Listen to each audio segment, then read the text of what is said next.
Oke, itu intinya dari kejadian 3 ayat 16 gitu ya. Jadi ada pelipat gandaan, itu kata kunci yang saya dapatkan di sini.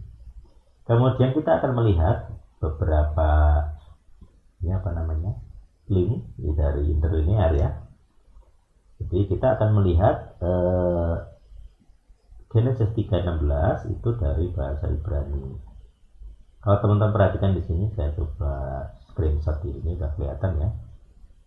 Jadi di sini ada kata El Tuhan, Haisah Amar. Nah ini kemarin saya bahas bahwa kalau kata verb, kata kerja itu seringkali subjeknya he, walaupun tidak ada y di sini, Yamar, jadi tidak ada y-nya, tetap Amar. Kenapa dia diterjemahkan he? Karena secara default, secara umum, kalau suatu kata kerja saja tanpa ada subjek yang jelas, maka subjeknya diasumsikan adalah dia lelaki, jadi he. Jadi di sini kan tulisannya kan El Haisah Amar, jadi El itu kepada, sorry bukan Tuhannya, El itu kepada, kan ada stripnya ini di atas ini. Jadi ada strip ini, jadinya dia ini ya sambungan gitu, kata sambung. Jadi El Haisah ini kata sambung, nggak bisa dipisah. Jadi El Haisah Amar kepada Haisah, the Isa, kepada wanita itu atau perempuan itu dia berkata. Nah ini biasanya verb dulu baru subjek. Jadi biasanya kalau dalam terjemahan kita balik gitu ya, dia berkata kepada perempuan itu. Kalau tadi saya terjemahkan dia bertitah gitu ya, atau El bertitah gitu. Nah, oke. Dia bertitah kepada perempuan itu. Nah ini kalau kita lihat, dia itu dua kata yang sama kata dasarnya, 7235. Apa itu kata dasarnya? Kata dasar ada ini. Berarti kan ada kata raise, kemudian bed, dan rabah. Kata ini satu kata, jadi rabah gitu ya. Cuman ada fitur grammar. Jadi yang pertama adalah rabah. Kata ha itu artinya the, jadi kata benda ya. Kata ha-nya itu berarti the rabah. Jadi makanya ini berlipat ganda. Jadi kata kerja yang dibendakan. Itu suatu keadaan ya jadinya. Nah, kemudian kata kerjanya ini arbah gitu ya. Aku. Nah di sini tidak ada. Oh sorry. Di sini ada alef. Nah ini aku akan ya. Di sini ada alef. Jadi kalau di depan ada alef itu artinya aku akan. Sama seperti kalau itu kan nanti alef hayah. Jadi akulah hayah. Nah, makanya dalam ketika Tuhan ditanya oleh Moses kepada Musa, siapa namamu? Akulah hayah. Jadi nya itu pakai alef. Jadi itu aku ya.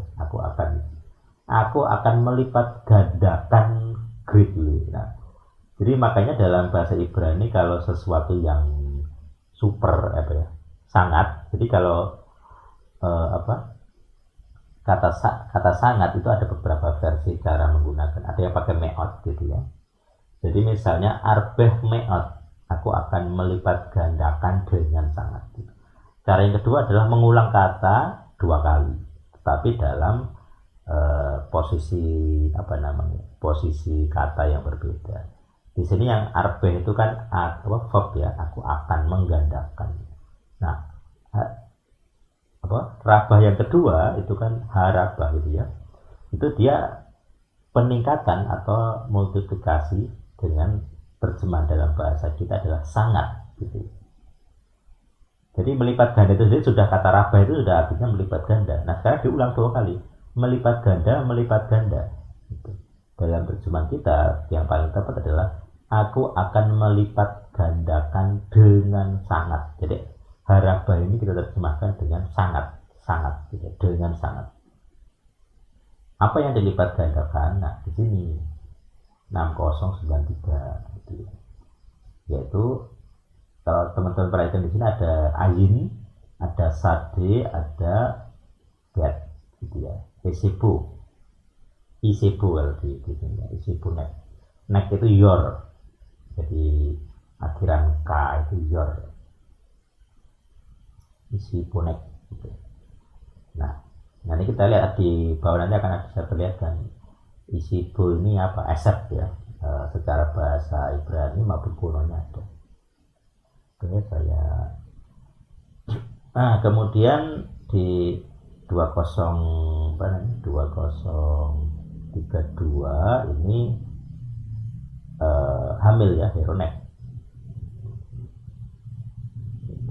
Kemudian ini kalau kita lihat mirip ini, kalau teman-teman perhatikan di 6089 ya.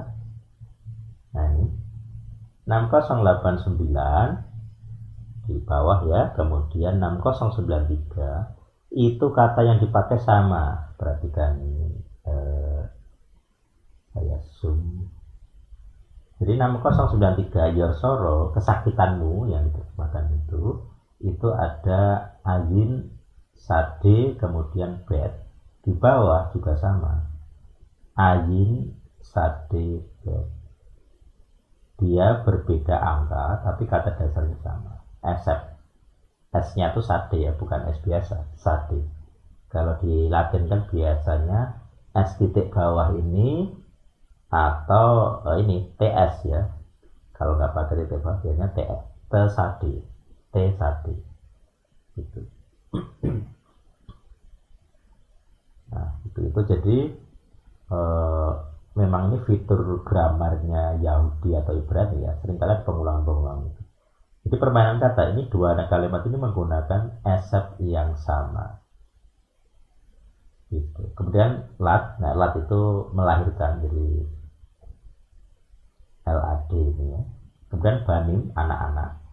Bane itu ya anak. Kalau ben itu kan anak lelaki, tapi kalau banim itu biasanya semua anak gitu, generik bagi perempuan. Kemudian WL isek, ini your husband, ini apa tadi? Yang tunduk kepada suami tadi. Nah itu, jadi pemahamannya kata literalnya adalah itu tadi, dilipat gandakan rabah itu 2 kali, berarti itu sangat ya. Makanya saya tadi menekankan kata melipat ganda. Jadi ada sakitnya, tapi disangatkan gitu. Diarbah 2 kali berarti dia sangat sakit. Nah itu. Sakitnya mungkin perih jadi sangat sakit gitu ya. Bahkan ada yang sampai mati gitu. Ada beberapa ibu yang nggak kuat sampai mati gitu ya, melahirkan. Misalnya itu kan Rahel itu kan juga mati tuh, Rachel ya, istri Yakob, dia mati melahirkan Benyamin. Makanya anak dari Rachel cuma 2, Yosef dan Benyamin. Karena begitu melahirkan Benyamin dia nggak kuat, entah pendarahan atau apa, meninggal gitu. Jadi saking melipat gandanya rasa sakit itu bisa mati. Sudah banyak bukti gitu ya. Ada banyak ibu yang meninggal sehabis melahirkan.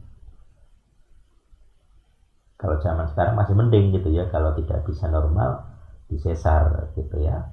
Kalau zaman dulu sebelum ada operasi sesar, kalau sungsang di kepalanya di atas gitu ya, di kakinya dulu kayak ini siapa? Itu kan kakinya dulu kan Esau ya kalau nggak salah.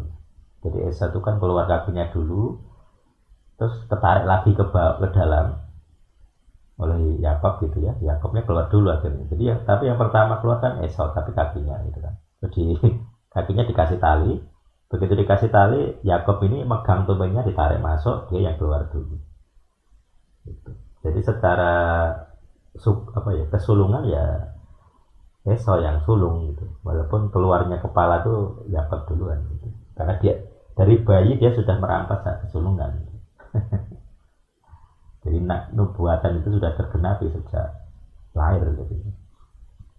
Dia memegang tumitku, itu memang memegang tumit. Jadi waktu kita lahir Yakob memang memegang tumit Esau, terus ditarik masuk.